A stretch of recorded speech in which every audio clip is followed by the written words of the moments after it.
देखिए, एक तो जब सारी चीजें हम लोग लगभग, क्योंकि जो मैं कह रहा हूं डेवलप देश नहीं कर पा रहे हैं तो भारत कैसे कर लेगा? डेवलप कंट्रीज के अपने अपने उस पैरामीटर्स हैं, उनके यहाँ प्रति व्यक्ति आमदनी, उनके यहाँ दूसरी चीजें और बहुत हैं, उसके साथ कंपैरिजन करेंगे फिर हम लोग उलझ जाएंगे चीजों में। हमारे यहाँ उनके यहाँ प्रति व्यक्ति आय बहुत है और उस आय के हिसाब से पेट्रोल डीजल की कीमत बहुत कम है। नॉर्वे आप कह रहे हैं 136 रुपये अगर बेचा तो बहुत ही सस्ता, 164 रुपये तो बहुत ही सस्ता है। नॉर्वे के पास इतना रुपया है, नॉर्वे के सॉवरन फंड में अपने हर नागरिक के लिए 400 करोड़ रुपया है।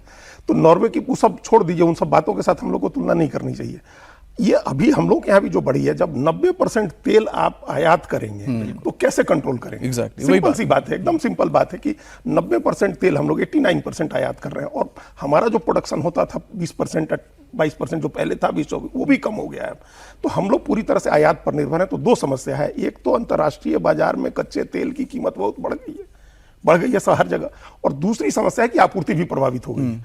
तो अब सरकार के पास कोई चारा नहीं है। देखिए 1000 करोड़ रुपया रोज का घाटा था और ये बात कुछ छिपी बात नहीं है, सब जानते हैं कि 1000 करोड़ रुपए का घाटा था। इसका मतलब एक तिमाही में, पहली तिमाही में ही 90,000 करोड़ का घाटा।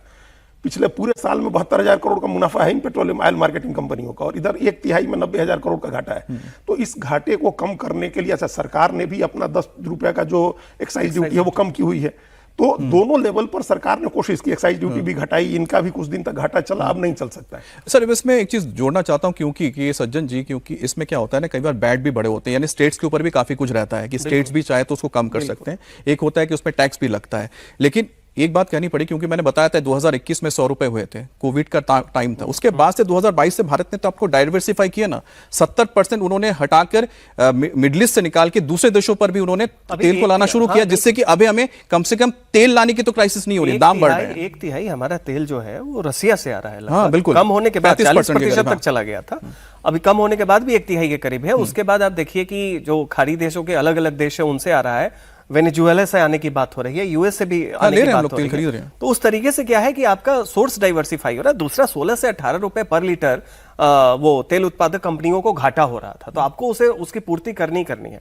और स्टेट का इसलिए मसला है कि आप यहाँ दिल्ली से अगर बंगाल के लिए चले तो हर कोई चाहेगा कि यूपी में टैंक फुल करवा, क्योंकि यूपी में तेल सस्ता होगा, बिहार में उससे थोड़ा महंगा होगा, बंगाल में और महंगा हो जाता है ये करके। तो ये राज्यों की जिम्मेदारी है कि अपने अपने वो जनता को, लोगों को कितनी वो राहत दे सकते हैं। बहरहाल लेकिन अब ड्यूटी घटाई, वैसे स्टेट गवर्नमेंट्स भी अगर कुछ वैट कम करते हैं, स्टेट भी अपना टैक्स कम करते हैं तो थोड़ी राहत मिल सकती है। लेकिन हर एक राज्य की अपनी अपनी नीति होती है, लेकिन एक कानून है, मुझे लगता है कि जो पूरे भारत में लागू होने को लेकर बात तो चल रही है। बीजेपी की सरकार है तो अपने अपने राज्यों में इसको लागू करने के लिए लगातार कदम भी उठा चुकी है, यूकेडी में तो लागू भी हो चुका है, मैं यूसीसी की बात कर रहा हूं।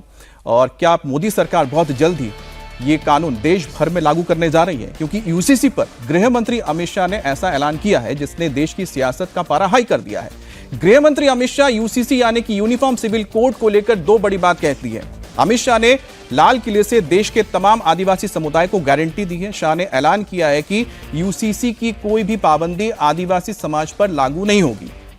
अब यूनिफॉर्म सिविल कोड से जनजातीय समाज के किसी भी अधिकार का अतिक्रमण नहीं किया जाएगा। और इसके साथ ही अमित शाह ने धर्मांतरण गैंग पर भी प्रहार किया है। शाह ने कहा है कि लोभ लालच देकर और जबरन कोई भी धर्म परिवर्तन नहीं करा सकता है। अमित शाह ने यह बात धरती आबा बिरसा मुंडा की 150वीं जयंती के मौके पर दिल्ली के लाल किले के मैदान से की है। जनजातीय संस्कृति समागम हुआ था। उन्होंने सिर्फ देश के आदिवासी समाज को यूसीसी से बाहर रखने का भरोसा नहीं दिया है, बल्कि धर्मांतरण गैंग वालों के लिए भी खतरे की घंटी बजा दी है। सबसे पहले सुनिए आदिवासी समाज के सामने अमित शाह ने धर्मांतरण को लेकर क्या कहा। कि हमारे संविधान निर्माताओं ने हर व्यक्ति को अपने मूल धर्म में स्वमान के साथ जीने का अधिकार दिया है। लोभ लालच जबरन कोई किसी का धर्म परिवर्तन नहीं कराने से।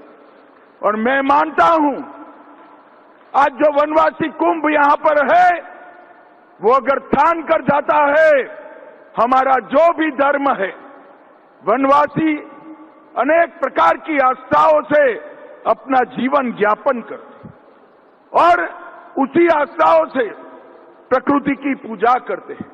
और यही प्रकृति की पूजा हमें सनातन धर्म के साथ जोड़ती है। हमारा जो धर्म है इसकी रक्षा करने का संकल्प आज दिल्ली के इस मैदान से लेकर जाना है और वो ही हमें हमारी संस्कृति के साथ भी जोड़कर रखेगा और हमारे देश के साथ भी जोड़कर रखेगा।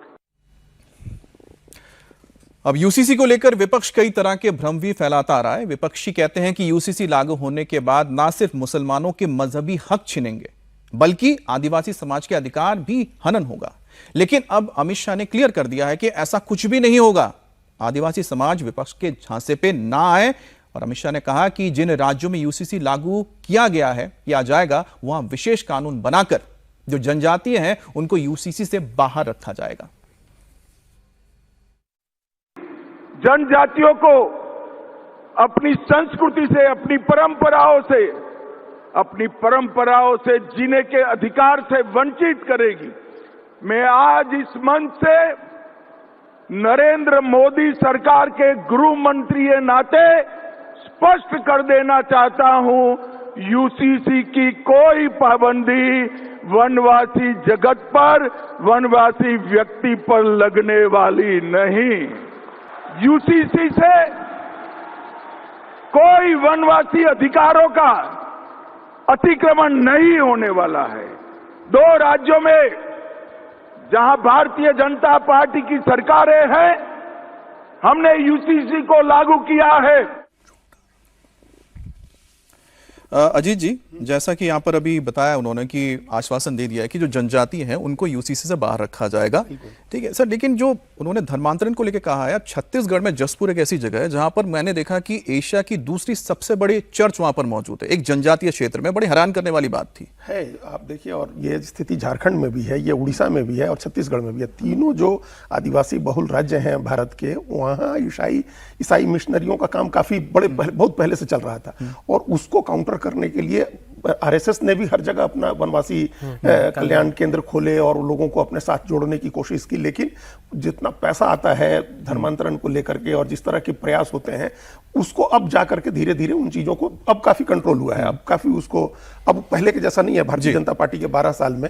लेकिन ये जो यूसीसी है ना, इसका एक मॉडल बन गया है। जस्टिस रंजना प्रकाश देसाई की अध्यक्षता में जो कमेटी बनी थी उत्तराखंड में, उसने एक मॉडल बना दिया। वही मॉडल अब सब जगह लागू है।